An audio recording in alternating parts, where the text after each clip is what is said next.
Olá, eu sou Omar Sabag Filho, nascido em Curitiba em 31 de outubro de 1953. Estou nesse momento em 2016 com 62 anos. Vivemos os últimos dias do outono, iniciando o inverno de 2016. Sou filho de Branca Casagrande Sabag e de Omar Sabag. Sou casado com a Denise Campagnolo Busetti Sabag e pai da Bruna Marques Sabag Murakami, que por sua vez é casada com Eduardo Kenkukati Murakami, meu genro, e que trouxeram, para nossa alegria, o meu neto, Eduardo Ken Sabag Murakami. E esse é o meu núcleo mais próximo da minha família. E este convite para fazer esse depoimento me proporcionou uma viagem extraordinária, uma viagem ao passado, uma observação do presente, um olhar para o futuro, para que mundo teremos pela frente, que mundo deixaremos para o Eduardo. Então, quero aqui nesse momento também agradecer a esse convite, especialmente ao Renato Ribas pela sua iniciativa criativa e importante para a memória do nosso Estado e que, através dos inúmeros depoimentos que ele vem colecionando, certamente cria-se aqui uma reserva de informações e de detalhes a respeito da vida de todos nós paranaenses, de todos nós brasileiros. Enfim, fica aqui o meu reconhecimento. Agradecer também à Academia Paranaense de Letras, ao Clube Curitibano, à GRPcom por serem incentivadores deste trabalho. E para contar um pouco dessa história, eu estive realmente vasculhando o meu passado. E esse meu passado eu cheguei ao início do século XX, quando meus avós chegaram ao Brasil, os meus avós paternos. Sou neto de Maria Gibran Sabag e de Zaque Sabag. Minha avó Maria veio do Líbano, da cidade de Bicharre, e ela traz consigo um dos nossos parentes mais ilustres, que é o filósofo, o pensador libanês, que deixou uma presença indelével na nossa família, pela sua produção intelectual, artística, e que foi Gibran Khalil Gibran. E que a sua presença está nos ensinamentos que os pais passam para os seus filhos dentro da nossa família desde há muito tempo. O meu avô, Zaque Sabag, veio da Síria, nascido na cidade de Homs, e chegou no Brasil no início do século XX, lá por 1901, 1902, ainda muito jovem. Ambos vieram a se conhecer no Brasil, se casaram aqui, e todos os seus filhos, que foram 11, nasceram já aqui no Brasil. Meu pai é um dos filhos deste grupo de 11, entre homens e mulheres. Se bem me lembro, são 6 homens e 4 mulheres. E esta é a minha descendência árabe, sírio-libanesa. Pelo lado da minha mãe, a minha descendência é italiana, em grande parte, e de imigrações já bastante antigas no Brasil. A minha avó, Isaura Raimundo Casagrande, e meu avô, José Casagrande, tiveram 3 filhos. O meu tio Siddhartha Casagrande, minha tia Cloris Casagrande Justen e minha mãe, Branca Casagrande Sabag. Estes meus ascendentes trouxeram os valores que me educaram, trouxeram as experiências de suas próprias vidas e a sua forma de ver o mundo, e que foram muito marcantes e fundamentais para a minha própria educação e para a minha construção como indivíduo, como ser e como cidadão. Logo depois que nasci, em 1955, o meu pai já engenheiro civil formado e se dedicando à área do saneamento, ele foi um sanitarista, e também um professor. Mas nesta atividade técnica da engenharia sanitária, o meu pai foi aquinhoado com uma bolsa de estudos para os Estados Unidos, onde ele foi fazer o seu mestrado na Universidade de Harvard, em Cambridge. E naquela oportunidade eu era um garoto recém-nascido, eu diria, tinha 1 ano e pouquinho de idade, era o filho primeiro, meus irmãos ainda não tinham vindo ao mundo, e meu pai, minha mãe e eu fomos para os Estados Unidos, e lá moramos em Cambridge por aproximadamente 1 ano. Meu pai ficou um pouco mais de tempo lá, até defender a sua dissertação e, enfim, retornar para o Brasil. E esse foi um momento muito interessante e muito marcante na vida de meu pai, especialmente, porque ao retornar dos Estados Unidos, ele já estava com suas atividades na universidade, retomou suas atividades como professor do Departamento de Hidráulica e Saneamento e trouxe para o Brasil a tecnologia da fluoretação da água, no tratamento da água de abastecimento público. E, como engenheiro do Estado do Paraná, ele era engenheiro do Departamento de Água e Esgoto, ele implementou esta técnica no tratamento de água da cidade de Curitiba. E fez de Curitiba a primeira capital brasileira a ter a fluoretação da água no seu tratamento. Isso foi muito importante, muito marcante, e resultando até numa publicação da doutora Laís Amarante, uma dentista paranaense de grande destaque na história da odontologia do Paraná, e que produziu uma publicação contando esta história da fluoretação da água e o impacto disso na saúde bucal das crianças curitibanas. E o que mais chama a atenção é que os simples fatos de passar a fluoretar a água, adicionar o sal de flúor no tratamento da água, fez com que os índices de cárie infantil caíssem tremendamente, uma redução extraordinária da ocorrência da cárie infantil. Eu aqui vou fazer um parênteses e dar um salto para o período de 1983 a 88, quando José Richa era governador do estado do Paraná.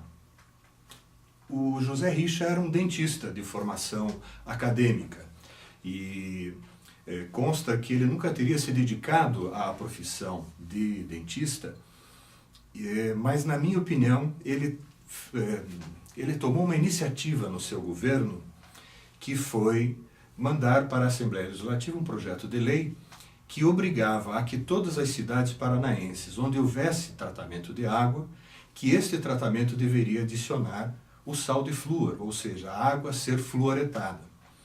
E isso, na mesma publicação da doutora Laís Amarante, demonstrou que impacto teve na saúde bucal das crianças paranaenses a fluoretação da água sendo disseminada por todo o estado do Paraná. Então, aí há um elo, um encadeamento de eventos muito interessante que fez com que o José Richa, de alguma maneira, sendo um dentista de formação, se apercebendo da relevância de se promover a fluoretação da água, fez algo de tamanho benefício para a infância paranaense apenas com um ato de governo. Eu diria que ele promoveu, com isso, a saúde bucal de centenas de milhares de crianças e que muito dificilmente um dentista no seu consultório poderia trazer tamanho benefício para um contingente tão grande de crianças e, obviamente, suas famílias, das famílias paranaenses. Então, eu diria que este gesto de enviar para a Assembleia Legislativa, ter sido aprovada pelos deputados estaduais e sancionado por ele como governador, esta lei fez um grande bem para a infância paranaense. E isso faz com que, de certo modo, haja uma ligação com essa história de meu pai, de lá no passado, ter trazido para o Brasil esta tecnologia e, enfim, feito de Curitiba a primeira capital brasileira a ter água fluoretada. Muito bem. Meu pai sempre foi um homem muito estudioso e muito dedicado à pesquisa e sempre buscando a inovação. E eu diria uma postura de vanguarda à época em que ele atuava profissionalmente. Dentro da universidade, o meu pai também sempre se dedicou ao ensino e à pesquisa, com bastante ênfase, com bastante empenho, e ele é muito lembrado pela sua atuação profissional como engenheiro e como, de certo modo, como prefeito de Curitiba, que foi nos anos 60, mas eu diria que talvez ele gostasse mesmo de ser lembrado como um professor. Eu acho que, em essência, ele era muito mais um professor do que um engenheiro, um gestor público, um político, porque era a sua paixão. Ele se dedicou desde o seu tempo de acadêmico, quando ele cursava o curso de Engenharia Civil. O meu pai foi presidente do Diretório Acadêmico de Engenharia e, junto com os seus colegas, criou um curso preparatório para o vestibular daqueles que pretendiam ingressar no curso de Engenharia. Então, talvez um dos primeiros cursinhos que aconteceram na nossa cidade aconteceu dentro da Universidade Federal do Paraná, dentro do Diretório Acadêmico de Engenharia, e que era uma iniciativa daqueles alunos à época, né, e que tinham uma certa paixão pelo ensino. Então ele e seus colegas começavam ali uma atividade docente, mesmo como alunos da universidade. Tendo terminado o curso, meu pai foi convidado para assumir uma atividade de professor, eu creio que professor auxiliar à época, esse talvez tenha sido o nome, em que ele auxiliava os professores dos quais ele tinha sido recentemente aluno, então ele passou ali a iniciar a sua carreira na universidade. E se dedicou em toda a sua vida, até a sua aposentadoria, ao curso de Engenharia Civil e outras engenharias que foram surgindo ao longo dos anos. Isso fez com que ele, em toda a sua trajetória, chegasse ao topo da carreira como professor titular do Departamento de Hidráulica e Saneamento, do setor de tecnologia da Universidade Federal do Paraná, atuando nesta vertente do saneamento.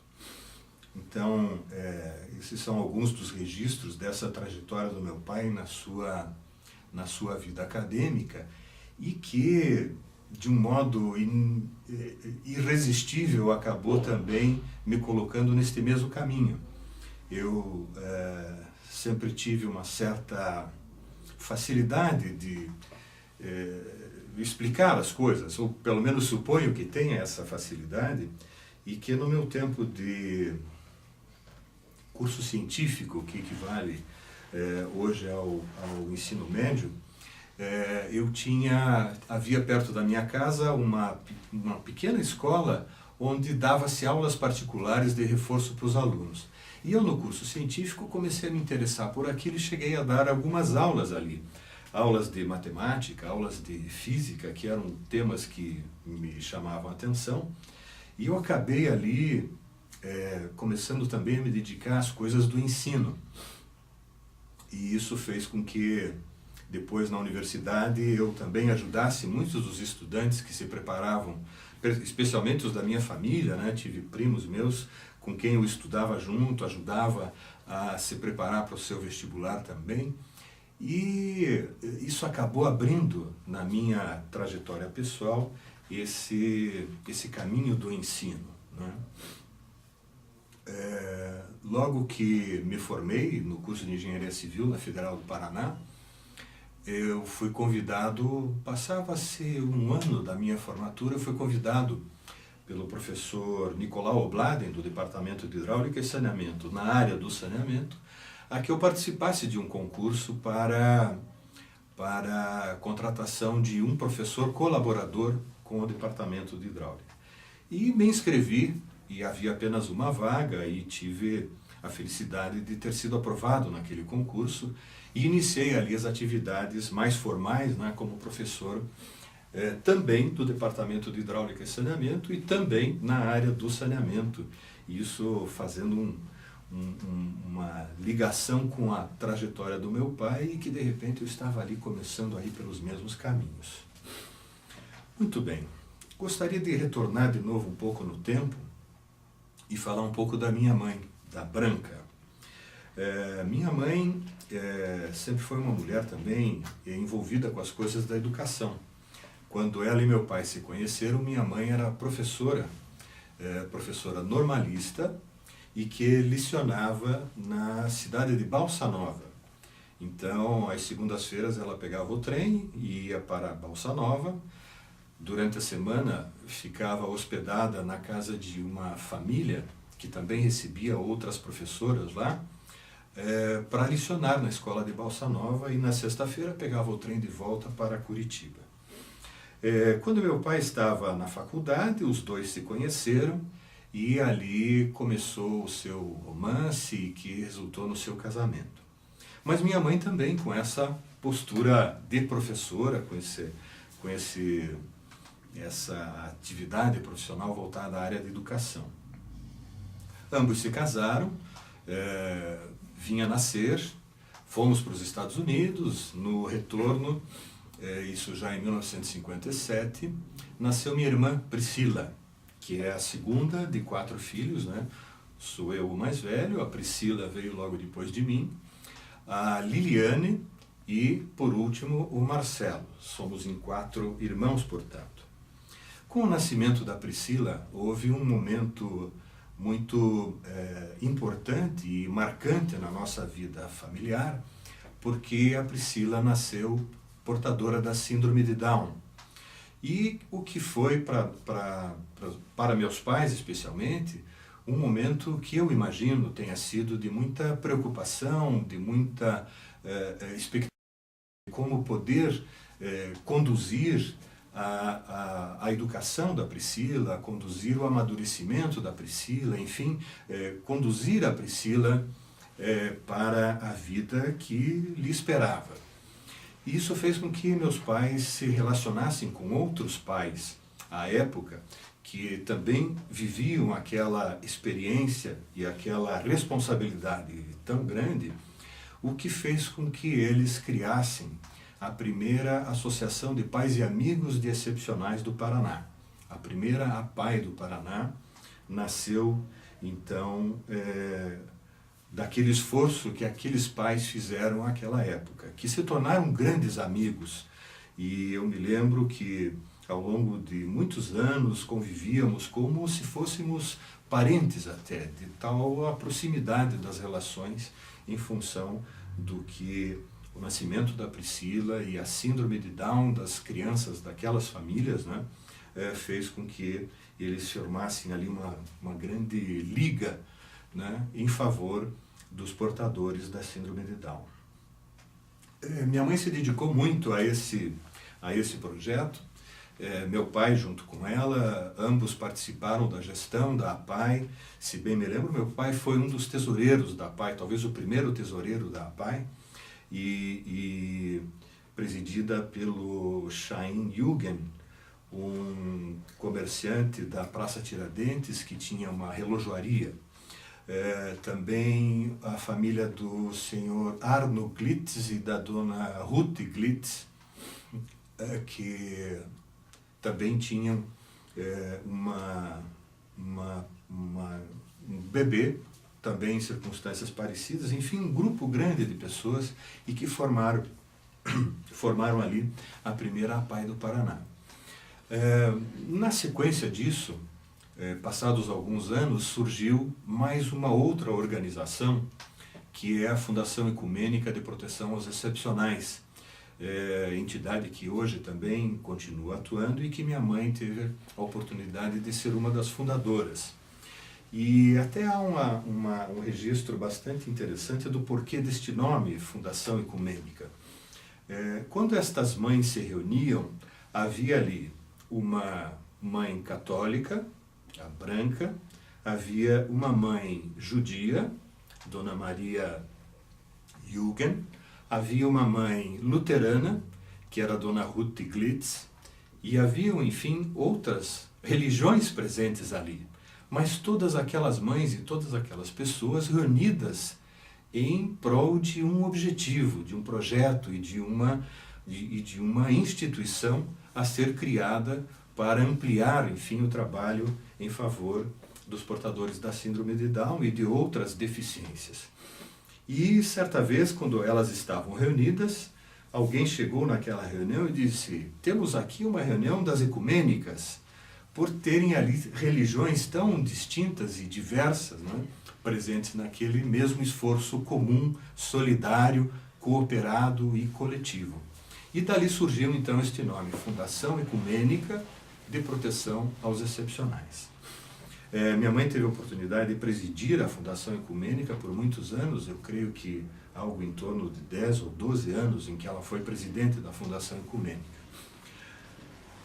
Na Fundação Ecumênica, atuava ali um médico, eu diria, de extremo valor para a sociedade, que era o Dr. Ehrenfried Wittig. Eu lamento não saber se ele ainda está atuando na Fundação Ecumênica, mas ele teve um papel marcante, extraordinário, preponderante, porque foi o líder científico do desenvolvimento da técnica do teste do pezinho, que é aplicado hoje em todas as maternidades. Quando o bebê nasce, tira-se um pouco do sangue do calcanhar do bebê para que ele seja examinado e que sejam verificadas ali, enfim, as condições em que o bebê nasceu e que perspectivas para a sua saúde possam ser verificadas através desse teste do pezinho. Então, minha mãe, pela instituição Fundação Ecumênica, e o Dr. Ehrenfried, pela sua atuação científica e profissional, estiveram juntos, tornando possível, tornando viável que o teste do pezinho se desenvolvesse como um método e como uma técnica de proteção para os bebês recém-nascidos, que é uma técnica aplicada até hoje e disseminada pelo país inteiro. Então, eu creio que se minha mãe deixa um legado pela sua atuação em sociedade, talvez tenham sido esses dois movimentos importantes dos quais ela participou. A fundação da primeira Associação de Pais e Amigos dos Excepcionais no Paraná e também a fundação da Fundação Ecumênica de Proteção ao Excepcional, onde ali se desenvolveu a técnica e o método da aplicação do teste do pezinho nos bebês. Meu pai, por sua vez, deixou, eu avalio, como talvez o seu mais importante legado, a fluoretação da água em Curitiba e que se disseminou pelo país. Vejo que são pessoas que acabaram deixando uma grande contribuição para a sociedade, tanto na área educacional, como também na área tecnológica, mas especialmente como cidadãos que atuaram solidariamente, que compreenderam as expectativas, as ansiedades, as preocupações, as demandas que os pais de filhos com deficiência vivem e precisam, enfim, de caminhos e de apoio e de solidariedade para enfrentar estas circunstâncias de tão grande responsabilidade. E eu me criei orientado por estas duas figuras, pela Branca e pelo Omar, e acredito que sou um pouco de cada um dos dois. Me vejo muitas vezes atuando como minha mãe, me vejo muitas vezes atuando como meu pai. Como meu pai, pela universidade, onde acabei fazendo minha carreira universitária também, no Departamento de Hidráulica e Saneamento. Comecei como um professor de dedicação parcial, porque tinha atividade extra-universidade, como engenheiro em outras áreas, Mas ao longo deste tempo, muitas vezes, ocupei funções dentro da universidade, na área executiva, na área administrativa da universidade. Me lembro que, ao final dos anos 80, quando Carlos Faraco foi reitor da Universidade Federal do Paraná, ele me convidou para que eu fosse pró-reitor de administração da universidade. E então ali eu vivi a minha primeira experiência de gestão de uma instituição de ensino como a Universidade Federal do Paraná. E ali a minha atividade era muito voltada às infraestruturas da universidade para que dessem conta da sua atividade principal, né, de ensino, pesquisa e extensão.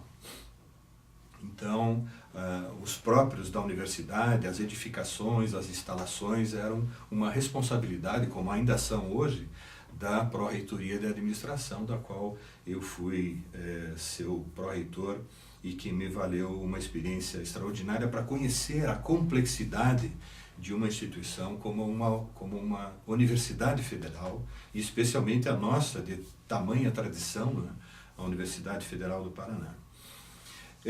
Ao longo dessa trajetória, eu vim também a ocupar outras funções executivas dentro da universidade. Eu fui coordenador do curso de Engenharia Civil por aproximadamente 3 anos. Nessa condição, como coordenador do curso, eu participei do Fórum Permanente de Coordenadores de Curso da Universidade Federal, que é um espaço que reúne todos os coordenadores de curso de mais de uma centena de cursos que a Universidade Federal tem.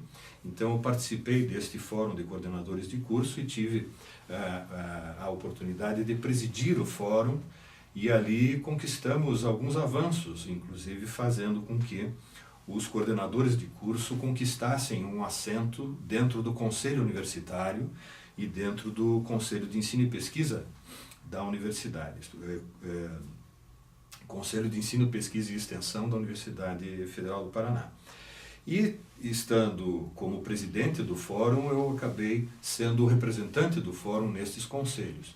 Então, pude participar como membro dos 2 conselhos por pouco mais de um ano, e ali, obviamente, discutindo os grandes temas da universidade, discutindo as suas perspectivas de futuro, os caminhos que a universidade deveria seguir, definindo suas prioridades, definindo, enfim,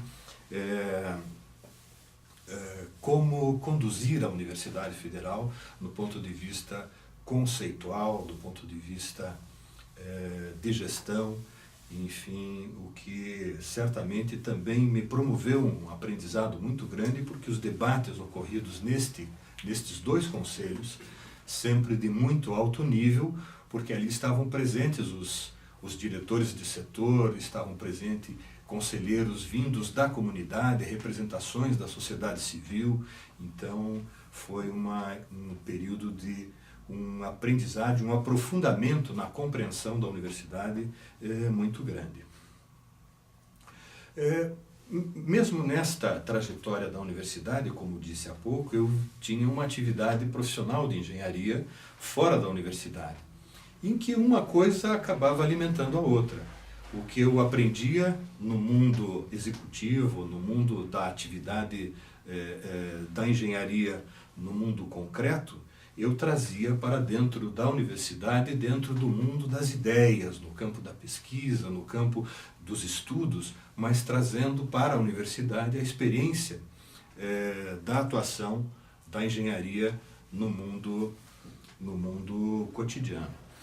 E do mesmo modo, a vivência na universidade e o aprendizado na universidade, porque o professor não ensina apenas, o professor aprende muito.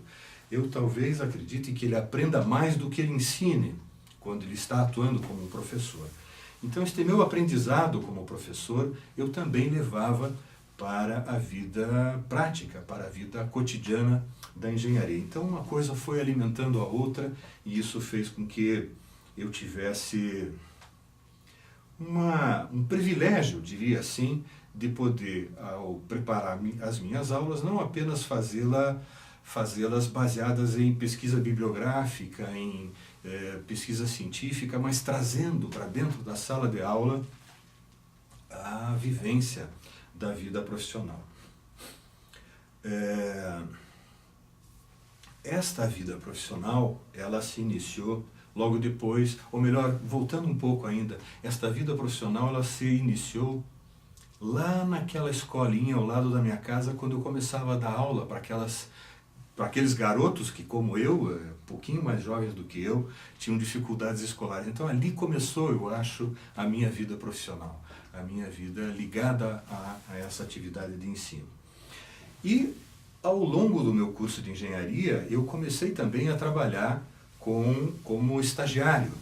E o meu primeiro estágio foi no escritório de arquitetura. Vejam que interessante, eu estava fazendo o curso de engenharia civil, mas fui fazer um estágio no escritório de arquitetura do arquiteto Alexandre Krasinski, infelizmente falecido prematuramente, mas ali eu trabalhava como um desenhista, ou melhor, como um aprendiz de desenhista em projetos arquitetônicos. Eu sempre gostei muito de desenho, tinha uma facilidade bastante grande em desenho geométrico já no colégio, e que na universidade, depois no curso de engenharia civil, eu sempre tive uma facilidade com geometria, enfim, com o desenho geométrico e com o projeto. Gostava muito do desenho arquitetônico, tinha uma atração bastante grande pelos temas da arquitetura, até porque meus amigos cursavam arquitetura, tinha muitos colegas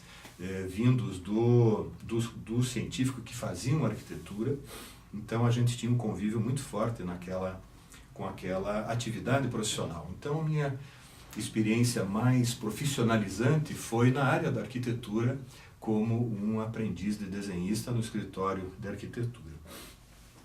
E nunca parei de trabalhar ou de estar envolvido com alguma atividade de trabalho. E aqui me lembro até de um episódio de trabalho muito interessante que tinha mais a ver com a minha infância.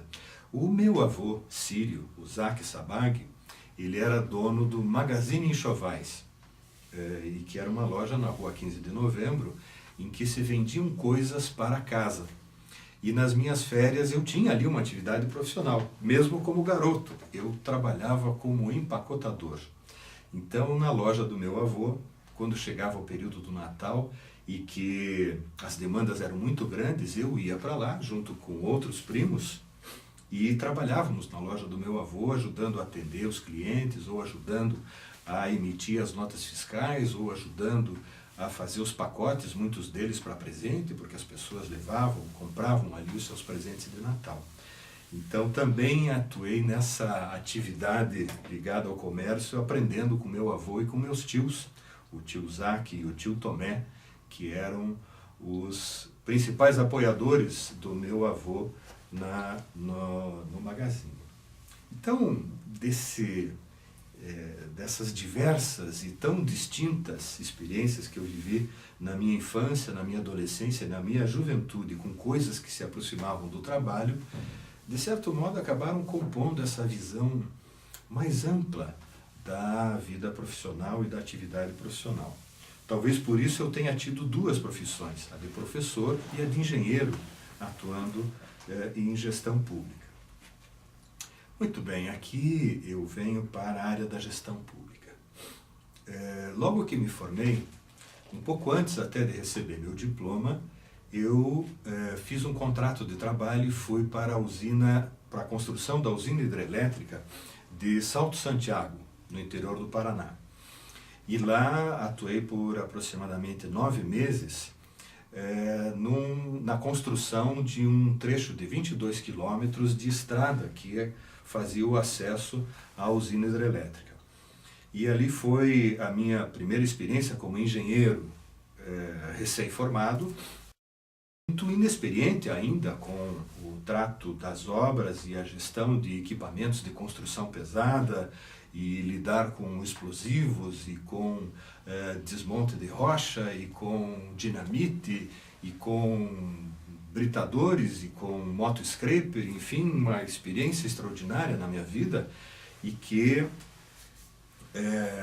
foi bastante marcante por conta desta diversidade ambiental, né? Eu saía de Curitiba, do ambiente da faculdade, do escritório de arquitetura, e de repente estava diante de um mundo extraordinário que é a construção de uma usina hidrelétrica.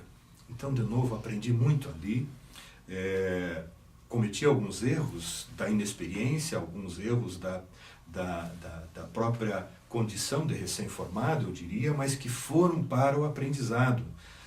Aprendi muito e essa experiência eu vejo com muita gratidão, porque ela me despertou para a maturidade. Eu diria que até ali eu era ainda um adolescente ou um adolescente passando para a vida adulta, mas aquela vivência para mim foi o ponto de mudança entre a juventude e a adolescência, os níveis de responsabilidade bastante baixos ainda, para um momento de alta responsabilização e que talvez ali eu tenha passado da condição de um jovem para a condição de um homem, para poder me conduzir para o restante da minha vida profissional. Essa experiência durou aproximadamente 9 meses. 9 meses. Aí recebi um convite e me surgiu uma oportunidade de trabalho profissional. Um convite feito pelo chefe da obra de Salto Santiago para que eu fosse trabalhar na Eletrosul, que era a proprietária da obra. E a oportunidade que me surgia era em Curitiba atuar com gestão pública municipal. À época eu era recém-casado e numa condição de muitas incertezas com relação ao futuro, eu acabei assumindo esta possibilidade em Curitiba, na Prefeitura Municipal de Curitiba. Eu já tinha feito um estágio na Prefeitura como desenhista, né? Trabalhei no Departamento de Urbanismo. E no Departamento de Urbanismo, a minha atividade como estagiário era atender as pessoas que buscavam ali o seu alvará, ou de construção da sua edificação, ou alvará de funcionamento comercial do seu empreendimento comercial. Isso enquanto eu ainda era aluno no curso de Engenharia Civil. Então tinha uma boa vivência já na prefeitura e tinha muitos amigos que tinha feito ao longo dos meus estágios, né, na prefeitura, e acabei voltando e participando de um concurso para engenheiros da prefeitura, um processo seletivo de engenheiros na prefeitura, e fui aprovado. Isto foi em 1979. E fui deslocado, então, já como engenheiro, para o Departamento de Obras Públicas, dentro da diretoria de pavimentação. Mas aqui eu queria também abrir um parênteses e voltar lá para a minha condição de estagiário ainda do Departamento de Urbanismo. Eu estava no balcão certo dia e uma senhora chegou para dar entrada numa consulta para alvará do seu estabelecimento comercial. Se bem me lembro, tratava-se de uma pequena loja comercial. E para dar entrada naquela consulta, ela precisava preencher um formulário e, neste formulário, fazer um desenho esquemático das ruas em que este imóvel, em que quarteirão este imóvel estava instalado, para que ele pudesse ser ali enquadrado dentro do zoneamento da cidade de Curitiba. E eu vi que ela trouxe aquele formulário e não tinha o desenho, não tinha este croquis mostrando as ruas, a esquina, a quadra, quantos metros e tal. E eu acabei ali tomando a iniciativa de auxiliá-la e fizemos juntos ali o desenho do croquis. Ela me dava as orientações, aqui era a rua tal, no cruzamento com a rua tal, ficava tantos metros da esquina e ali montamos aquele croquis. E ela pôde então dar entrada no seu formulário, pedindo, enfim, o alvará para que o seu empreendimento pudesse funcionar. E ao final daquilo ela me perguntou: quanto é que eu lhe devo? Disse, deve do que, senhora? Disse, não, do seu trabalho. Disse, não me deve nada. E ela ficou um pouco espantada, disse, mas não devo nada mesmo? Disse, não, eu apenas lhe ajudei a fazer o que a senhora precisava fazer, só isso. E ficou por isso, a senhora foi embora e o processo dela acabou tramitando e seguiu o seu caminho, né? E aquilo ali ficou para mim como uma certa marca de curiosidade, né, do porquê que aquilo aconteceu daquele modo e por que aquela senhora achou que deveria pagar alguma coisa por aquilo que fizemos juntos ali. E depois eu vim, passado 2 ou 3 dias, o meu chefe, infelizmente eu não me lembro quem era ele, mas ele veio me dizer que a senhora ficou impressionada com aquilo e tal, e aquilo criou um certo frisson ali. Bom, eu lembro disso porque, de certo modo, aquilo ali foi uma manifestação de valores, né? Uma manifestação do que eu tinha aprendido, de que as pessoas precisam cooperar, né? Precisam operar juntas, as pessoas precisam se solidarizar, as pessoas precisam compreender a necessidade do outro e cooperar com o outro. E me parece, e hoje, depois de meus 60 anos, eu vejo isso como uma singela manifestação de cidadania naquele episódio lá atrás, de cooperação, de solidariedade, e que eu espero que esses valores possam ser revigorados nos dias de hoje, que esses valores possam ser mais presentes na nossa vida cotidiana em todos os sentidos. Mas enfim, fica esse episódio apenas como um registro da minha experiência com cidadania naquela oportunidade. Muito bem. Seguindo o meu curso, tendo sido designado lá para a diretoria de pavimentação do Departamento de Obras Públicas, lá eu comecei a atuar com a implantação do Projeto Cura em Curitiba. O Projeto Cura era um projeto que visava levar infraestrutura urbana para os bairros mais afastados da cidade. Então, o Departamento de Obras Públicas, junto com o Instituto de Pesquisa e Planejamento Urbano de Curitiba, o IPUC, desenvolvia os estudos, os projetos, encaminhava para o Departamento de Obras, onde eram implantados nos bairros de acordo com aqueles projetos. E a minha atividade ali começou como sendo de fiscal de obras. Então, tínhamos um laboratório de solos, um laboratório de pavimentação, e ali nós fazíamos um trabalho de acompanhamento tecnológico da execução das obras.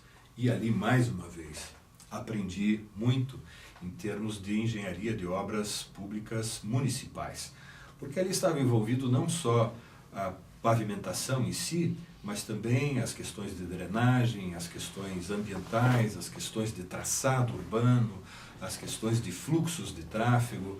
Então, a partir de uma atividade como pavimentar ruas, eu acabei também aprendendo muito a respeito da cidade, especialmente conhecendo a cidade de Curitiba em bastante profundidade. Muito bem. Conhecer a cidade de Curitiba nessas atividades também me lembra da história da cidade de Curitiba e do papel que o planejamento urbano tem na nossa história como cidade e hoje como metrópole, né? Curitiba hoje é uma cidade muito vista pelas pessoas de Curitiba, mas também de fora de Curitiba, dos outros estados e até mesmo de outros países, pela sua história de crescimento com planejamento urbano. E eu vejo nesta história, olhando para essa história, eu vejo que há um momento fundamental na história da nossa cidade que fez com que o seu destino sofresse uma mudança de rumo. Ela deixava de ser uma cidade pequena, uma cidade provinciana, uma cidade de pouca expressão no cenário brasileiro e passou ali a mostrar caminhos, inclusive, para outras cidades do nosso país. E esse momento aconteceu na gestão do prefeito Ivo Arzua Pereira, quando em 1965 ele era o prefeito da nossa cidade e o governador do estado do Paraná era o governador Ney Amintas de Barros Braga.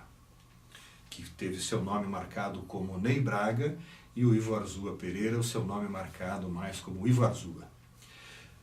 Estas duas figuras políticas da época foram decisivas para este ponto de inflexão na trajetória da nossa cidade. O prefeito Ivo Arzua, com a iniciativa de se fazer um plano diretor para o desenvolvimento da cidade de Curitiba, em entendimentos com o governador da época, o governador Ney Braga, discutiram sobre os recursos necessários para o desenvolvimento desse plano diretor. E o governador Ney Braga disponibilizou os recursos para a Prefeitura de Curitiba, e a Prefeitura de Curitiba contratou, ele realizou um processo licitatório e contratou, enfim, a execução do plano diretor de Curitiba, que ficou conhecido como Plano Serete, porque foi conduzido através da empresa de planejamento urbano, com forte influência do urbanismo francês, a Serete, que veio a fazer o desenvolvimento deste plano e que foi coordenado pelo urbanista Jorge Wilhelm, que depois foi também secretário de Desenvolvimento Urbano do município de São Paulo e que marcou uma presença muito importante no desenvolvimento urbano das cidades brasileiras. Este plano diretor, que iniciou-se em 1965, em 1966 tornou-se lei municipal, a Lei do Plano Diretor de Curitiba de 1966, sancionada pelo então prefeito Ivo Arzua. Este plano diretor estabelecia os eixos estruturais que hoje vemos realizados em Curitiba, estabelecia as vias de transporte coletivo exclusivas, os 4 grandes eixos de estruturação do sistema viário da nossa cidade, e que ali constava inclusive as ruas para pedestres, e que inclusive começou na gestão do Ivo Arzua com a travessa Oliveira Belo, que liga a Rua das Flores, a Boca Maldita, com a Praça Zacarias. Foi ali o primeiro calçadão da nossa cidade. Então, 1966, quando o Ivo Arzua era prefeito, o meu pai era diretor do Departamento Nacional de Obras de Saneamento. E a área de atuação de meu pai era a região sul do país. Então era Paraná, Santa Catarina e Rio Grande do Sul.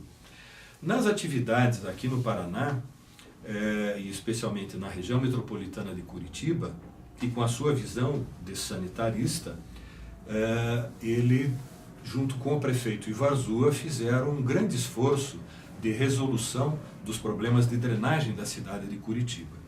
E isso se prolongou depois na gestão seguinte, na gestão que sucedeu a gestão do Ivo Arzua, que foi exatamente o momento em que meu pai foi prefeito de Curitiba. Então, iniciou-se na gestão do Ivo Arzua e veio da gestão do meu pai a resolução dos problemas de drenagem da cidade de Curitiba, especialmente das enchentes que ocorriam no centro da cidade. Sempre que chovia em Curitiba, a Praça Zacarias era o ponto de alagamento, a Cândido Lopes, logo após a biblioteca, era outro ponto de alagamento em que havia grande prejuízo para a população, para as lojas comerciais estabelecidas ali. Então, o prefeito Ivo Arzua e o Omar Sabag, no Departamento Nacional de Saneamento, começaram ali uma parceria de trabalho em favor da cidade de Curitiba. Muito bem. No ano de 67, o Ivo Arzua foi chamado como ministro, se bem me lembro, da Agricultura, no governo federal e, por conta disso, se desligando da Prefeitura de Curitiba. E ali houve a indicação do meu pai para que assumisse a Prefeitura de Curitiba. Ali já vivíamos o período do governo militar, que iniciou-se em 64, em que os prefeitos das capitais já não eram eleitos e passavam a ser eleitos por uma eleição indireta que ocorria no âmbito da Assembleia Legislativa do Estado do Paraná. Então, havia o encaminhamento de uma indicação do governador para a Assembleia Legislativa, apresentando o nome para ser o prefeito da cidade de Curitiba. E naquela época, o governador já era Paulo Pimentel, que havia sucedido o governador Ney Braga nas eleições imediatamente anteriores. O governador Paulo Pimentel, então, optando por uma solução de gestão técnica, escolheu um engenheiro civil, um sanitarista, um gestor público, mas que nunca tinha atuado politicamente, não tinha disputado eleições, né? Mas tinha uma percepção política da realidade e da sua visão de gestão pública, o que eu suponho tenha sido relevante no momento do governador, que buscava uma solução técnica para aquela indicação, indicar o nome do meu pai. O nome dele foi apreciado na Assembleia Legislativa e teve a sua homologação, a sua aprovação pela Assembleia. E meu pai veio a tornar-se prefeito de Curitiba em 1907, em março de 1967, e exerceu o seu mandato por 4 anos até 1971. Então, Ivo Arzua prefeito, na parceria com o Omar Sabag, fazendo o saneamento da cidade, meu pai assumindo a prefeitura, deu continuidade àquele trabalho, especialmente com ênfase no saneamento da cidade de Curitiba. O prefeito Ivo Arzua tinha iniciado a implantação do plano diretor com a execução da Avenida Paraná, que era o eixo estrutural norte, em direção ao bairro de Santa Cândida. E na gestão seguinte, a gestão do meu pai, iniciou-se a continuidade do plano diretor com a implantação do eixo sul, que é este que nos liga até o Pinheirinho, através da 7 de Setembro, República Argentina, Winston Churchill, até chegar no extremo sul da cidade de Curitiba. Enfim, a gestão do meu pai, eu creio que ela tenha se notabilizado por 2 aspectos. O primeiro deles, esse aspecto das obras estruturantes, das obras muitas vezes ditas como obras que não são vistas porque são enterradas, não é? Porque canalizar, resolver drenagem, são obras que não aparecem, mas que são, enfim, estruturantes da cidade. E também desta continuidade de gestão entre o prefeito anterior e o seu sucessor, dando continuidade nas ações que foram planejadas para a cidade de Curitiba. O outro aspecto que eu creio que tenha notabilizado a gestão do meu pai foi, inevitavelmente, a área do ensino. Meu pai, como um professor, em essência, né, como ser, via a educação no município de Curitiba com um carinho e uma ênfase muito grande. Quando o pai assumiu a prefeitura, Curitiba, se bem me lembro, os registros eram de que havia 2 escolas municipais ou 3 escolas municipais em todo o território da cidade. E quando o pai encerrou a sua gestão, na gestão dele tinham sido construídas 154 salas de aula. E na gestão dele é que realizou-se o primeiro concurso público para contratação de professores para esta rede de ensino fundamental, que à época ainda era o ensino primário, né, na cidade de Curitiba, e que cresceu em alguns pontos para o ensino médio em alguns ginásios municipais, né. E isso fez com que os professores da rede municipal, depois que meu pai já havia deixado a prefeitura, fizessem a ele uma homenagem, dando o nome do prefeito Omar Sabag para uma das grandes escolas da rede municipal, que é aquela que fica no bairro do Cajuru, próximo das oficinas, das antigas oficinas da rede ferroviária federal, no bairro do Cajuru, que é a escola Prefeito Omar Sabag. Eu diria que hoje talvez uma das escolas com o maior número de alunos e professores de toda a rede municipal de ensino de Curitiba e que, para nossa alegria e nossa gratidão, tem como homenagem a meu pai, pelo seu incentivo à educação municipal, o nome dele como seu homenageado. Então, por isso eu tenho dito, né, que meu pai, muito mais do que um engenheiro, muito mais do que um gestor público ou de um político, ele, em essência, era um professor. Algumas peculiaridades da gestão dele eu acho que valem a pena ser mencionadas. Certo dia, a coisa de alguns poucos anos atrás, eu fui fazer um check-up com um cardiologista, Dr. Marcos Pereira, e irmão do Luiz Ernesto Pereira, que foi vereador em Curitiba. Lá no andamento do exame, o Dr. Marcos me diz assim: Mário, você sabe que há uma história que o meu irmão me contou, que certa vez, quando teu pai era prefeito, ele, o Luiz Ernesto, o Aramis Milarche e mais uma outra pessoa, que infelizmente no momento eu não recordo o nome, foram para uma visita a meu pai na prefeitura, no gabinete do prefeito, conversar com ele, para levar uma sugestão. E a sugestão era a seguinte: como a prefeitura de Curitiba estava desocupando um imóvel na cidade para deslocar a usina de asfalto para onde ela esteve instalada por muitos anos, próximo do Parque São Lourenço, aquele imóvel que ficou vago, eles foram sugerir ao meu pai que ali fosse feito um teatro.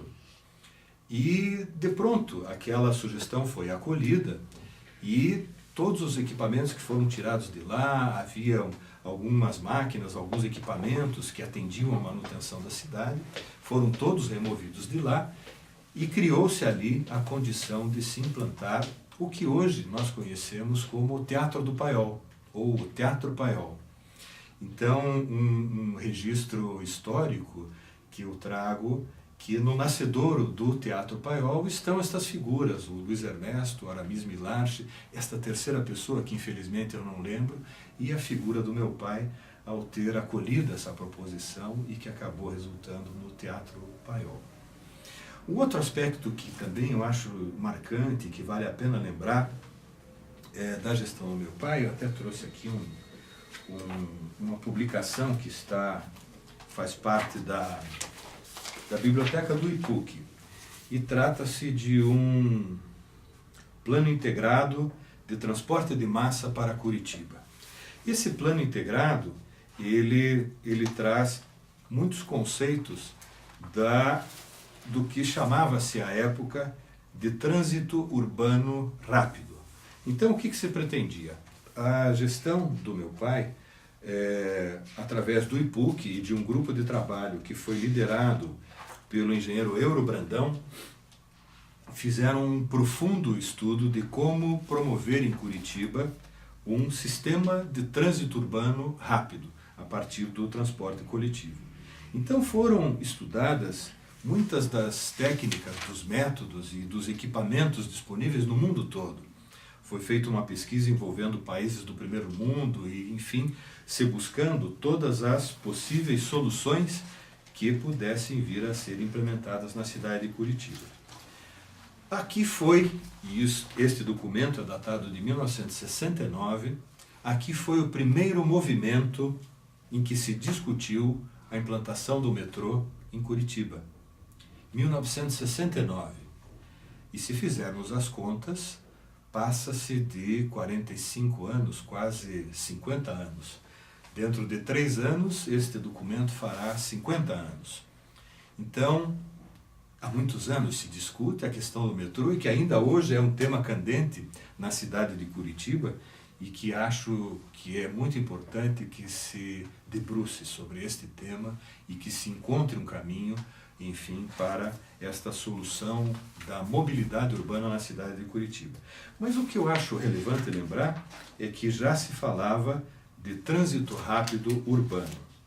E um dado muito interessante é que ali nascia o conceito do embarque rápido.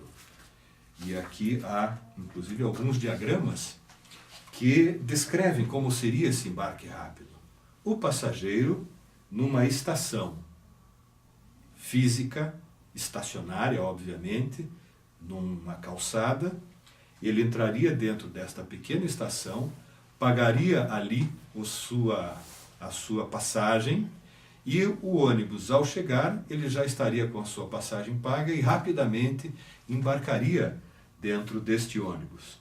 Então, criava-se ali o embrião do que hoje nós vemos como a estação tubo, em que o passageiro entra na estação, paga a sua passagem, o ônibus, ao chegar, abre suas portas em nível e o passageiro hoje embarca muito mais rapidamente, fazendo com que este conceito do BRT, o Bus Rapid Transit, e que em verdade, de certo modo, tem a ver com esta proposta do trânsito urbano rápido e da estação tubo, tendo seus embriões lá em 1969, na gestão do Omar Sabag, nesse trabalho liderado pelo engenheiro Euro Brandão, eu diria, um dos grandes engenheiros do estado do Paraná e que deixou um legado muito grande para todos nós.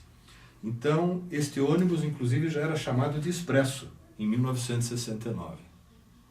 Então, fica aqui este registro também como uma forma de lembrar que a história de uma cidade se constrói ao longo do trabalho e da contribuição e da gestão de muitos homens, de muitas pessoas, de homens e mulheres que se dedicaram, enfim, à construção da nossa cidade de Curitiba, fazendo dela o que é hoje. E vejo que, de alguma maneira, meu pai deixa aqui também um legado na sua passagem pela Prefeitura de Curitiba nesses aspectos, né? Da visão estruturante da cidade, da visão de futuro para a cidade. Vejam que da época de Ivo Arzua e de meu pai passaram-se já 50 anos e estamos diante de uma cidade que é produto do que se concebeu, do que se pensava naquele período e que teve a sorte de ter uma sucessão de prefeitos que tiveram esta visão estruturante e que foram capazes de transformar aquelas ideias, aqueles conceitos, aqueles projetos em mudanças reais, em mudanças concretas para a cidade de Curitiba. Isso me faz também lembrar o meu processo de mestrado na vida acadêmica. No meu mestrado, que eu iniciei inclusive tardiamente, eu fiz o meu mestrado a partir do ano 2000, em que na Escola Politécnica de São Paulo, dentro do Departamento de Construção Civil da Escola Politécnica, eu fui fazer então o meu mestrado em Engenharia da Construção Urbana. E, obviamente, ali eu trouxe toda esta história junto comigo, estas memórias, estas lembranças, estas vivências dentro da universidade, dentro da prefeitura. Mas o que me faz trazer este assunto é lembrar de uma das disciplinas que eu cursei, que foi na Faculdade de Arquitetura e Urbanismo. Meu professor era o urbanista Flávio Vilaça, e o nome da disciplina era Planejamento Urbano e Ideologia. E ali nós tivemos a possibilidade de, por um semestre inteiro, nos dedicarmos ao estudo das macroteorias sociais e econômicas e a sua influência na vida urbana e no crescimento e no desenvolvimento das cidades. E a grande pergunta, o grande tema de pesquisa daquela disciplina era responder a seguinte pergunta: o porquê da força da ideia do plano diretor e a sua ineficácia? Aquela pergunta, de certo modo, me estremeceu. Eu disse, como sua ineficácia? E fomos estudar o porquê desta pergunta. E o que o professor Flávio Vilaça nos demonstrou ao longo deste semestre é que, de um modo geral, os planos diretores de muitas cidades brasileiras e de outras cidades do mundo acabavam nas gavetas e não se convertiam em transformações verdadeiras nas cidades. Eu disse, não, Curitiba não é assim. E acabei levando para dentro da disciplina a experiência de Curitiba E o que fez a diferença na cidade de Curitiba? Era que o plano diretor de 1966, ele tinha um alto nível de aplicabilidade. O que se lia no plano estava tão concretamente descrito que era ler o plano e fazer a intervenção na cidade. Por exemplo, a Avenida Cândido de Abreu, que vem do Palácio Iguaçu em direção à Catedral, deverá ser ligada à Rua Augusto Stelfeld por uma passagem subterrânea sobre a Rua Doutor Muricy e assim criar a ligação entre essas duas artérias. Ponto. É ler, compreender, projetar e executar. Então, o que o professor Vilaça queria nos mostrar naquela oportunidade era dizer assim: planejamento urbano precisa de aplicabilidade. O plano diretor que vem no campo das ideias, com presença ideológica unicamente, ele não tem um bom nível de aplicabilidade. Para se interpretar este plano e promover as alterações na cidade, há um caminho imenso a ser percorrido. Então, o que havia de extraordinário no plano diretor de 1966 era a sua aplicabilidade. Era ler o plano e aplicar o plano. Obviamente havia uma introdução conceitual, havia o campo das ideias ali presentes, o que se pretendia conceitualmente para a cidade de Curitiba. Mas era um plano diretor que depois era descrito com um certo nível de detalhamento capaz de fazer com que quem o lesse, o interpretasse e o aplicasse devidamente. Eu conto esse detalhe porque isso foi muito importante para que eu levasse esses conhecimentos e esses insights sobre planejamento urbano para dentro da universidade e também para a minha vida profissional como engenheiro. E, aliás, todo o planejamento que não tem um bom nível de aplicabilidade fica no campo das ideias e vai para a gaveta. Então, eu procurava trazer isto que aprendi lá na Faculdade de Arquitetura e Urbanismo com o professor Flávio Vilaça, dentro do curso de desenvolvimento urbano que fiz lá na Escola Politécnica, porque para mim talvez tenha sido o ponto fundamental desta pós-graduação.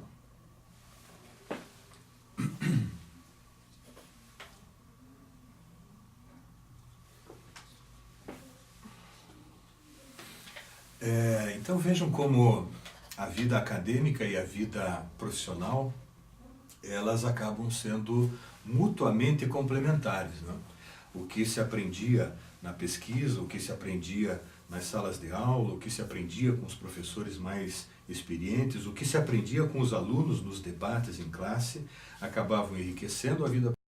Do mesmo modo, a vida profissional trazida para este debate enriquecia as nossas discussões e as nossas aulas. Eu tenho reparado que falei muitas vezes em aprender. E realmente minha vida tem sido uma vida de aprendizado. Todas as experiências na universidade, todas as experiências na vida profissional e eu diria todas as experiências na vida familiar, as experiências na relação com os amigos da infância, os amigos da juventude, os amigos da vida adulta, os companheiros de trabalho, são sempre experiências de aprendizado. E eu estava lembrando que o livro que leio nesse momento, o título é Aprender a Aprender, de um autor chamado Idries Shah. Ele é um filósofo, um pesquisador da condição humana, e aprender a aprender é algo que nós não aprendemos facilmente. Então, isso me faz lembrar que numa das minhas primeiras aulas, no Departamento de Hidráulica e Saneamento, eu me deparei com um texto de um filósofo brasileiro chamado Huberto Roden. E Huberto Roden, naquele artigo, ele escreveu uma frase bastante impactante em que ele dizia: no Brasil não há crise na educação. No Brasil o que há é uma falta de educação. E daí eu procurei me aprofundar naquele texto e compreender exatamente o que ele queria dizer. E naquele texto ele dizia que havia uma diferença entre educação e instrução. O que se pratica nas escolas e o que é a sua principal responsabilidade, na visão de Huberto Roden, era promover a instrução da matemática, do português, da geografia, da história e assim de todos os outros conhecimentos. Mas a educação a que ele se referia era a educação do indivíduo, a preparação do indivíduo como ser humano, como viver em família, viver em coletividade, viver em sociedade, e que ali estava a verdadeira educação a que ele queria se referir. E eu vejo que Huberto Roden ali ele manifestava uma das preocupações que temos hoje no presente, com a nossa vida em sociedade, em que os valores têm sido relegados a um plano secundário ou até mesmo esquecidos, em que esta visão de vida em coletividade não é levada em consideração, em que os indivíduos estão muito mais focados, egocentrados, né, muito mais focados nas suas próprias demandas, nos seus próprios interesses, do que compreender que fazem parte de um sistema orgânico em que ali se desenvolvem relações de interdependência entre as pessoas e, enfim, Huberto Roden ali defendia que nós precisávamos ter uma outra visão do que seja educação. E eu procurei, ao longo desses anos, provocar os alunos para o debate nas questões ligadas à sua profissão, mas especialmente nesta visão de sociedade educada para a cidadania. Discutimos muito sobre cidadania nas nossas aulas e eu invariavelmente perguntava para os meus alunos: afinal, o que é cidadania? E invariavelmente criava-se um silêncio, porque nós sabemos o que é cidadania, mas como pôr isto em palavras, né? Como expressar a compreensão do que significa cidadania? E esse eu acho que talvez tenha sido um dos aprendizados mais marcantes que eu tive ao longo dessa vida acadêmica, que foi compreender um pouco melhor o que significa cidadania. Todos nós sabemos que cidadania é um conjunto de direitos. Como pessoas, temos os direitos da cidadania. Os direitos sociais, o direito de acesso à educação, à saúde, à aposentadoria, os direitos civis, o direito de ir e vir, o direito de votar, o direito de ser votado, que são os direitos políticos, afinal. Então, um conjunto de direitos políticos, sociais, civis, mas não são apenas direitos. Junto destes direitos, há também a atitude cidadã. Não há cidadania se não houver direitos políticos. Não há cidadania se não houver direitos civis. Não há cidadania se não houver direitos sociais. Mas certamente não haverá cidadania se não houver atitude cidadã. Mas o que é atitude cidadã? E aí, buscando textos que pudessem nos ajudar a compreender esta atitude cidadã, eu encontrei um texto de um professor da Unicamp, o professor Pinsky. Ele foi organizador de uma publicação chamada A História da Cidadania.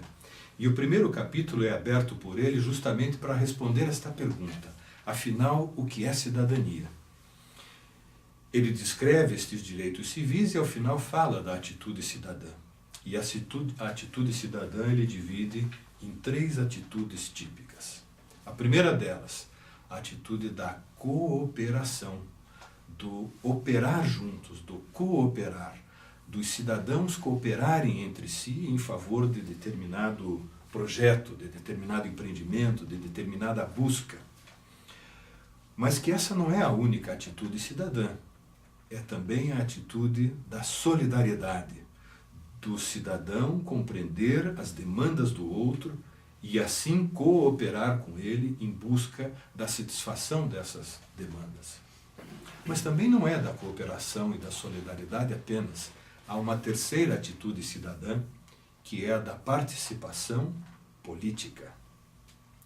Participar da discussão dos destinos da sua coletividade, da sua sociedade, do ambiente em que ele vive. Pois não há cidadania se não houver a atitude da cooperação. E também não haverá cidadania se não houver a atitude da solidariedade. E certamente não haverá cidadania se não houver a atitude da participação política. Neste sentido, com este aprendizado e acreditando nestes conceitos como verdades estruturantes da minha atuação, recebi um desafio e aceitei como candidato a vereador na cidade de Curitiba. Então, depois de toda uma trajetória na academia como professor na área de saneamento e de toda uma atuação na área da gestão pública, me vi diante de uma oportunidade de participar politicamente. E assumi este desafio, me candidatei a vereador na cidade de Curitiba em 2008 e tive êxito sendo eleito um dos vereadores da nossa cidade. Aqui cabe fazer um registro importante. Em 1990, eu me distanciei um pouco da administração municipal, foquei minha atividade na universidade, me dediquei a empreendimentos e a projetos na iniciativa privada e depois voltei e me dediquei essencialmente à universidade. Foi quando desempenhei as funções de coordenador de curso, em dedicação exclusiva na universidade e tal. E daí, em 2004, quando estavam se preparando as discussões para as eleições em Curitiba, eu participei da elaboração da proposta de plano de governo dos candidatos Gustavo Fruit e depois dos pré-candidatos Gustavo Fruit, e que depois, numa aliança do Gustavo com o candidato, à época deputado estadual Beto Richa, fizeram esta aliança e surgiu dali a candidatura do então candidato a prefeito de Curitiba, Beto Richa, e eu participei da elaboração, junto com muitos companheiros, muitos profissionais das diversas áreas, num grupo multidisciplinar, da elaboração do plano de governo da candidatura de Beto Richa.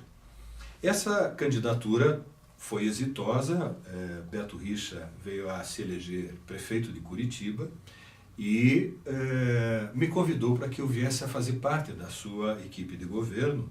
Eu estava na universidade e assumi então a função de diretor de governo dentro da Secretaria de Governo do município de Curitiba. E vim a participar ali da administração municipal, tendo exercido depois outras funções. Fui superintendente da Secretaria de Planejamento e também ajudei a implantar a Superintendência de Manutenção Urbana na Secretaria de Obras de Curitiba. E essas duas atividades acabaram fazendo com que, ao final do primeiro mandato do prefeito Beto Richa, em que ele se candidatava à reeleição, eu fui incentivado ali, naquele momento, a ser candidato a vereador. E eu faço esse registro apenas para explicar como é que surgiu esta ideia, enfim, da minha candidatura. Foi uma eleição extraordinária. O prefeito Beto Richa foi reeleito numa votação nunca vista, né? Ele foi vitorioso em todas as urnas eleitorais na cidade de Curitiba, fez mais de algo como 78% dos votos da população curitibana pela sua reeleição. E nesta forte votação e nesta condição tão favorável, o partido em que eu estou filiado, o PSDB, acabou elegendo 12 vereadores, e entre eles estava eu. E ali foi uma outra experiência em que tive um outro tipo de aprendizado, que foi compreender a dinâmica de uma Câmara de Vereadores, as discussões que ocorrem no âmbito de uma Câmara de Vereadores e a sua relação com a cidade. Logo que fui eleito e logo que tomei posse do mandato de vereador, isso foi em janeiro de 2009, junto com outros vereadores, nós criamos um grupo informal de discussão em que nós buscávamos ali novas práticas parlamentares. Isso criou também uma certa tensão dentro da Câmara de Vereadores, porque muitos dos vereadores presentes não compreendiam o que nós queríamos com aquilo, né, o que significavam novas práticas parlamentares. E, na verdade, o que nós queríamos com esse movimento era trazer para o âmbito da Câmara de Vereadores uma contribuição para a discussão dos destinos da cidade de Curitiba, com esta visão de longo prazo, com uma visão de integração à região metropolitana, com uma visão de articulação com as outras câmaras de vereadores, especialmente dos municípios vizinhos à cidade de Curitiba, e isso fez com que eu apresentasse um projeto na Câmara de Vereadores propondo a criação da Comissão Especial de Assuntos Metropolitanos para discutirmos a cidade de Curitiba dentro de um cenário metropolitano. Esta proposta acabou movimentando intensamente a Câmara de Vereadores, e normalmente estas comissões de debates e de discussões, quando são criadas, são de apenas 5 vereadores. E dada a compreensão do tema, criou-se uma excepcionalidade e esta comissão acabou sendo composta por 9 vereadores, porque muitos queriam participar, os diversos partidos ali representados queriam ter um espaço ali de debate, de contribuição com um tema tão relevante que é o da integração da cidade de Curitiba com os municípios da região metropolitana. Então, talvez uma das atividades que tenho na minha memória como marcantes da minha passagem pela Câmara de Vereadores foi essa contribuição para o debate de visão estruturante e de futuro da cidade, mas também da sua integração neste cenário metropolitano tão dinâmico como nós vemos hoje na cidade de Curitiba. Hoje a gente não vê muito bem onde termina Curitiba e onde começa o município vizinhos, né? Estamos num grande núcleo urbano que compõe uma população que está próximo de chegar aí, eu imagino, entre 2,5 milhões e 3 milhões de pessoas neste grande território que compõe este núcleo urbano central da região metropolitana de Curitiba. E aqui, viagem ao passado novamente. Eu lembro que há um documento da gestão do meu pai, em que ele, como prefeito de Curitiba, encaminhava ao governo do estado uma proposição para que se criasse a região metropolitana de Curitiba. Então, também ali mais um registro desta visão que ele tinha como gestor público, né, de uma visão de longo prazo e de uma visão estruturante. Enfim, na administração municipal de Curitiba, eu também exerci outras funções no passado.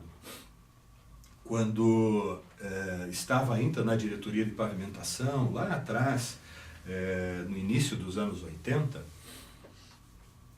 houve eleições para o governo do estado e para deputados federais e estaduais. E naquela oportunidade, o governador José Richa foi eleito governador do estado do Paraná.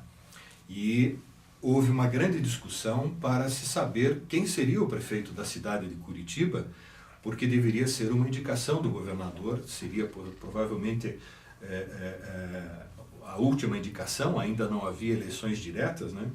Mas seria uma indicação do governador José Richa. E naquela oportunidade havia uma discussão e que acabou se polarizando entre nomes importantes da política do Paraná naquela época.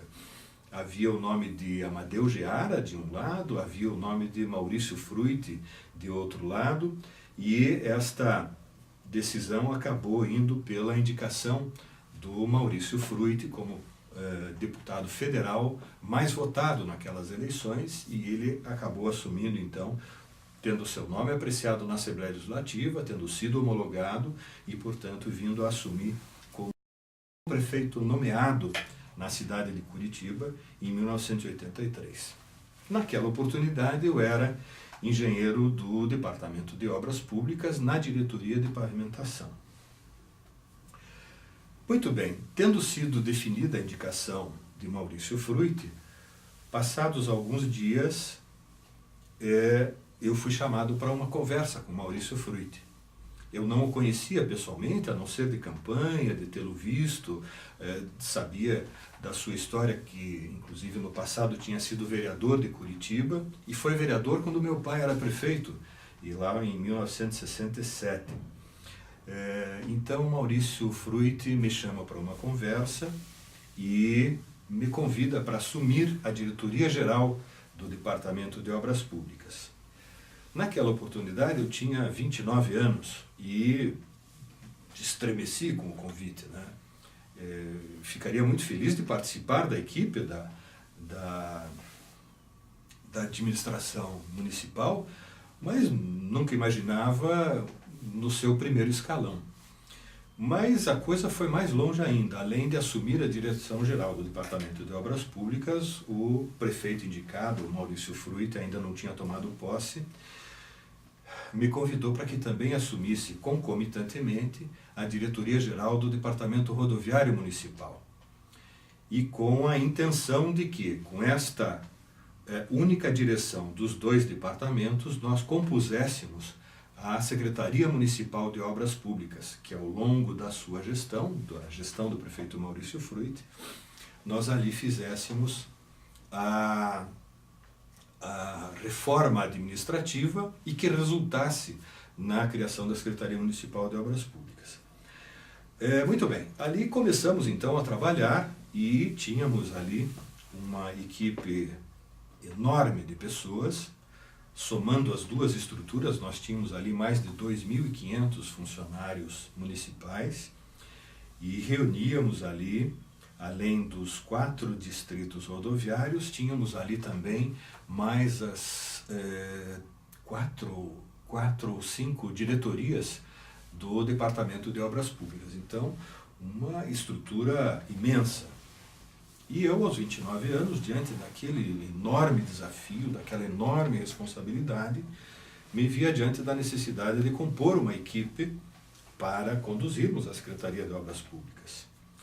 Por sorte, eu tinha já uma trajetória dentro da prefeitura, conhecia as pessoas, conhecia colegas que eram capazes de dividir comigo aquela responsabilidade. E ali compusemos uma diretoria bastante harmônica. E devo dizer aqui que Maurício Fruit foi um prefeito que nos deu total liberdade de gestão, né? Eu compus a equipe da nossa diretoria com critérios bastante técnicos, de profissionais da casa, de pessoas que estavam habituadas à gestão municipal, inclusive com pessoas que participaram da administração anterior, que eram de grupos políticos antagônicos, né? Mas pessoas da diretoria da gestão anterior vieram a compor comigo a nossa diretoria do Departamento de Obras Públicas e Rodoviário Municipal. E ali iniciamos uma administração com a orientação política do prefeito Maurício Fruit, que nos recomendava democratização da gestão pública municipal, interação com a população, relacionamento com as comunidades, audiências públicas. E ali aprendi, mais uma vez, a palavra aprender, né? Aprendi muito com esses aspectos da cidadania, que é a da participação popular.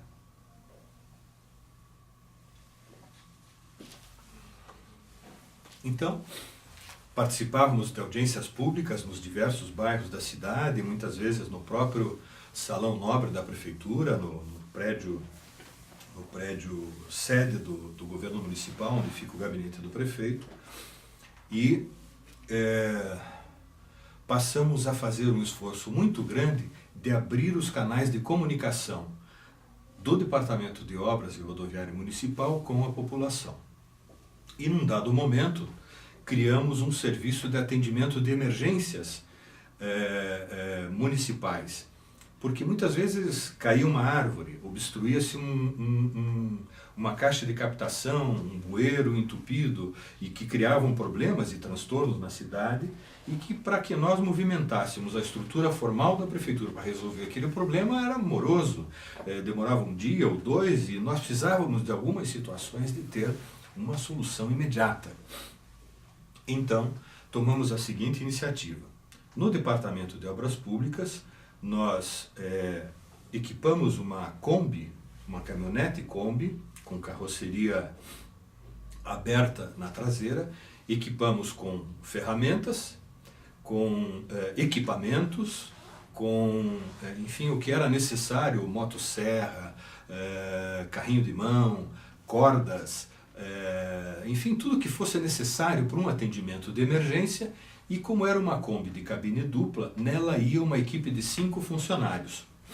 Um motorista, um técnico e mais 3 auxiliares, para, através de um serviço de rádio de intercomunicação daquela Kombi com a sede, ao recebermos um telefonema de alguém que reivindicasse uma solução para um problema desses que acontecem dia a dia na cidade, nós tivéssemos ali uma condição de resposta mais ágil, de resposta mais rápida. E daí selecionamos uma linha telefônica, que à época era coisa rara em Curitiba, né? Conseguir uma linha telefônica era sempre um esforço, mas conseguimos ali uma linha telefônica que o número era 238147, vamos imaginar assim, um número difícil de memorizar, né? Um número difícil de que as pessoas lembrassem daquele número para acionar a estrutura do nosso departamento de obras. Então, disse, bom, precisamos de um número de telefone melhor.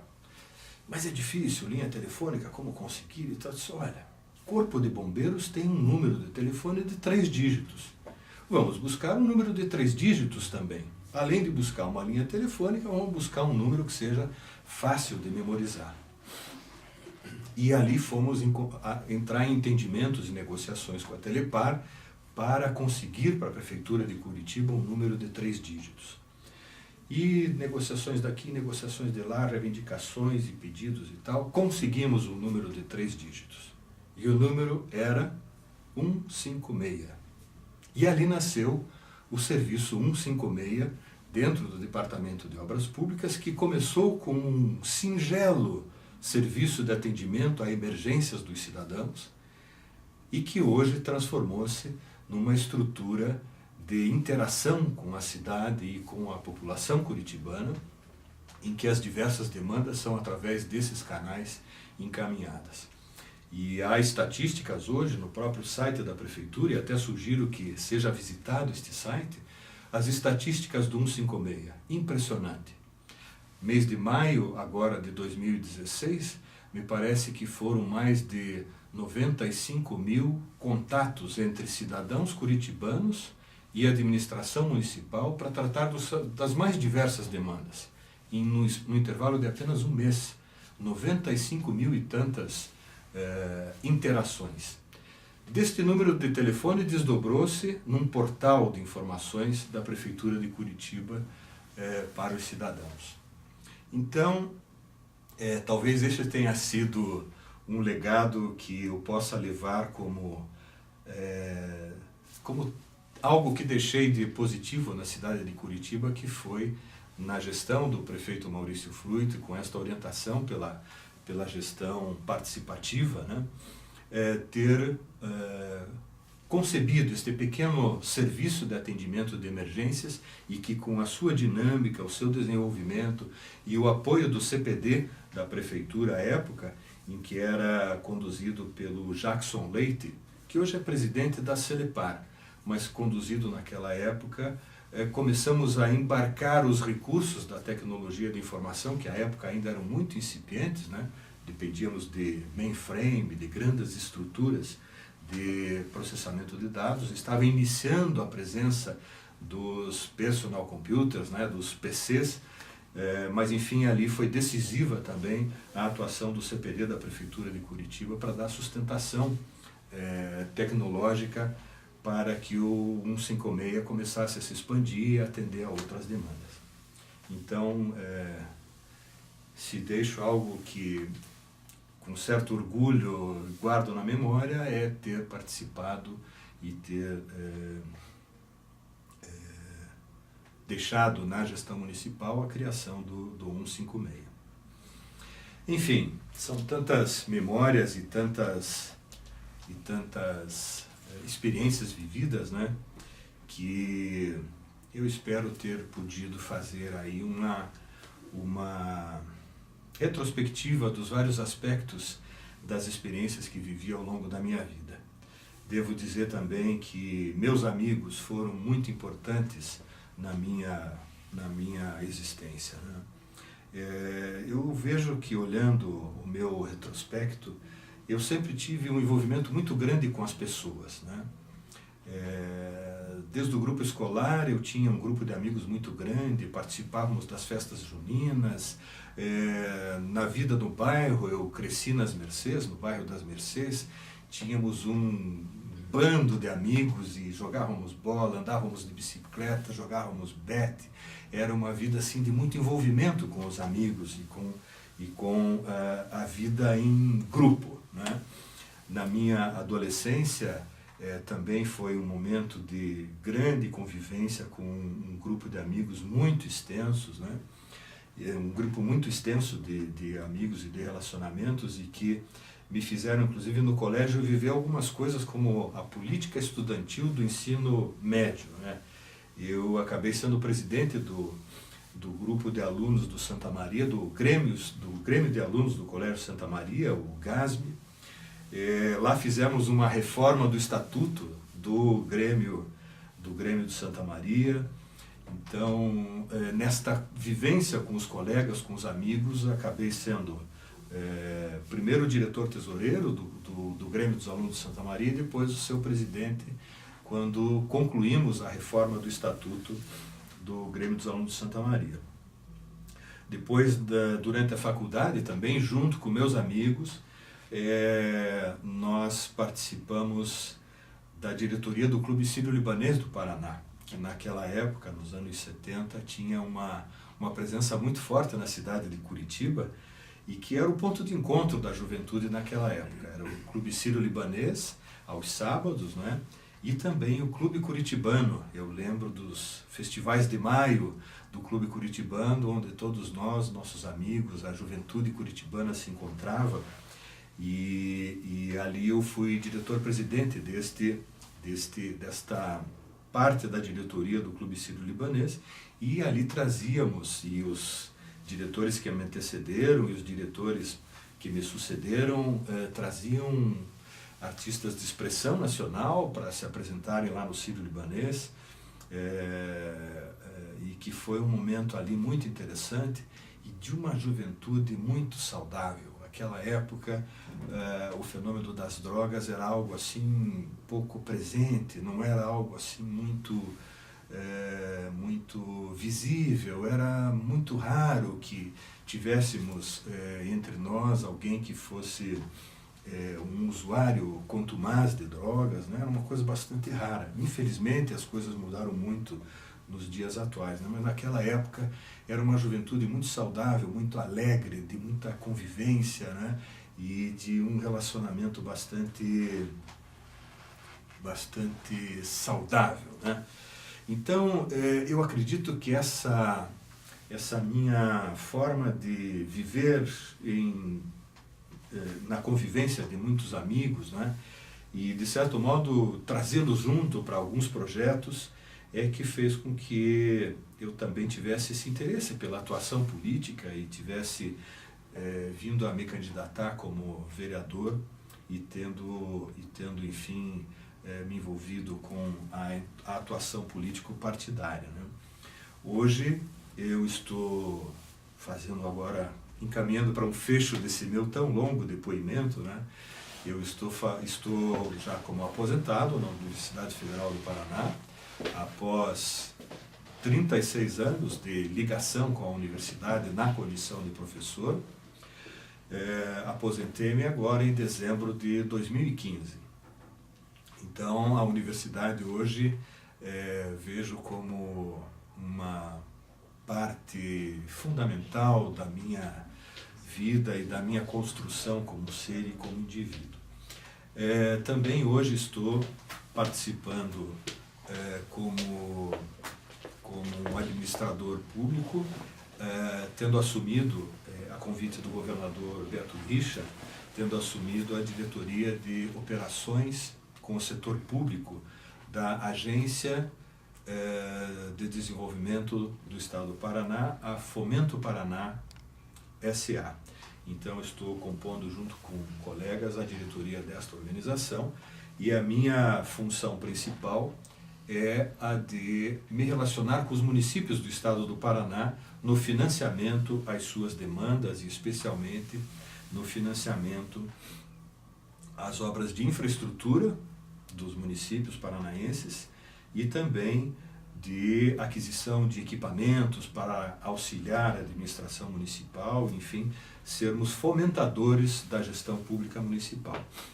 E devo dizer que isto é uma junção das diversas experiências que vivi ao longo da minha vida, né? Eu posso compreender o desafio que um prefeito de uma cidade paranaense, das grandes cidades, mas também da grande maioria delas, que são cidades pequenas, de conduzir a administração municipal diante da escassez de recursos tão grande que há hoje para investimentos pelas administrações públicas. Então, poder atuar como um operador dos sistemas de financiamento público a partir da Fomento Paraná tem sido para mim mais um aprendizado, como tantos os outros que vivi na minha vida, e que me fazem ter uma compreensão cada vez mais aprofundada do que significa conduzir uma cidade e conduzir os destinos de uma população como a população brasileira que está distribuída nos milhares de municípios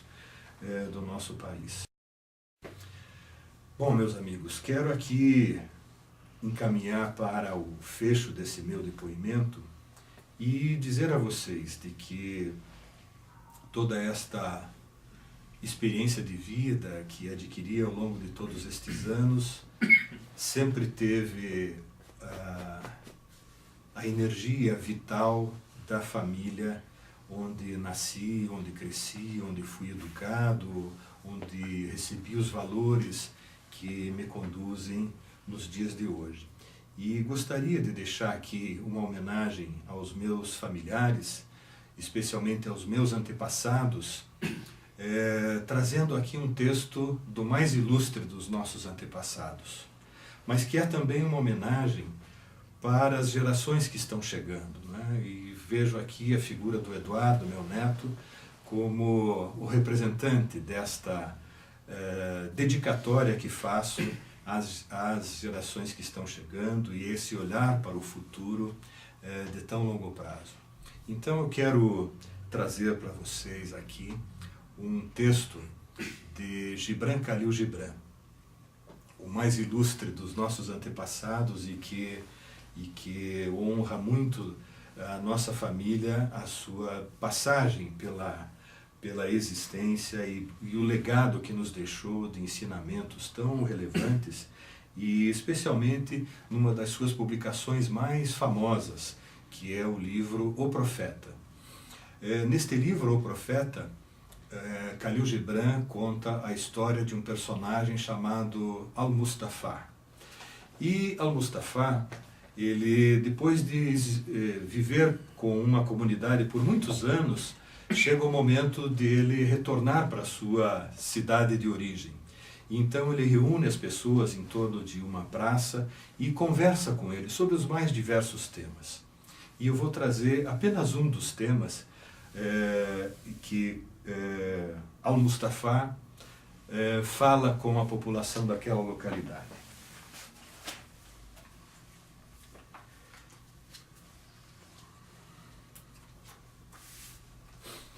E esse texto é assim: e uma mulher que carregava seu filho nos braços disse: fala-nos os filhos.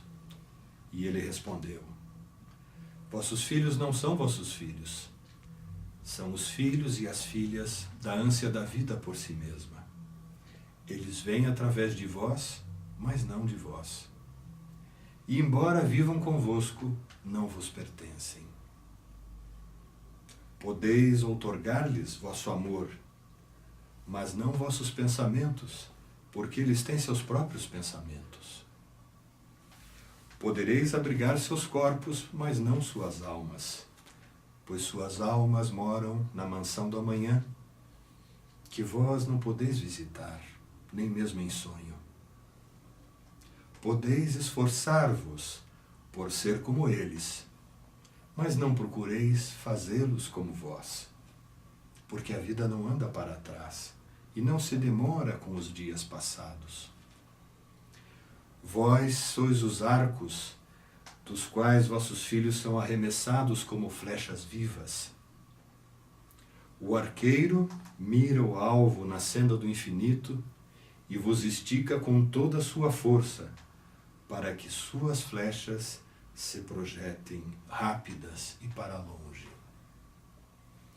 Que o vosso encurvamento na mão do arqueiro seja a vossa alegria, pois assim como ele ama a flecha que voa, também ama o arco que permanece estável. Muito obrigado.